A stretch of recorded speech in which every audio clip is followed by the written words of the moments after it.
उपमुख्यमंत्री सुनेत्रा पवार यांच्या सूचनेनुसार बारामती येथून गाणगापूरसाठी दररोज बस सेवा सुरू करण्यात आली असून आज या नव्या बस सेवेचा शुभारंभ पार पडला।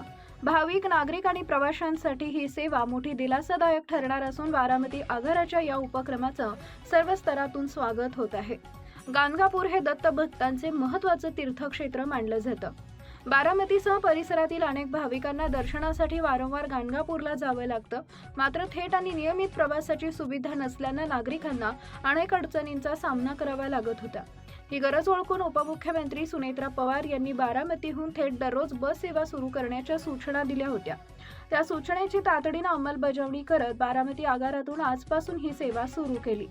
या बस सेवेच्या शुभारंभ प्रसंगी सभापती किरण तावरे, उपसभापती शुभांगी अगवणे, आगार व्यवस्थापक प्रवीण शिंदे तसेच वाहतूक निरीक्षक प्रवीण माळशिकारे उपस्थित होते।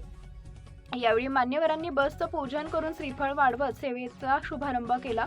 नागरिकांना सुरक्षित, वेळेवर आणि सुलभ प्रवासाची सुविधा उपलब्ध करून देणं हे प्रशासनाचं कर्तव्य असून ही बस सेवा त्याच दिशेनं उचललेलं महत्त्वपूर्ण पाऊल असल्याचं मत उपस्थितांनी व्यक्त केले।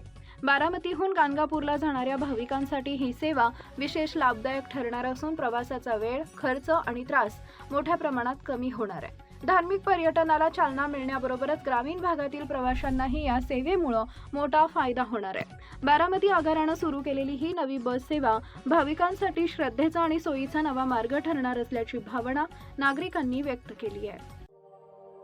अशाच नवनवीन बातम्या पाहण्यासाठी बारामती वार्तापत्र चॅनलला लाईक करा, शेअर करा, सबस्क्राईब करा आणि बेल आयकॉन प्रेस करा।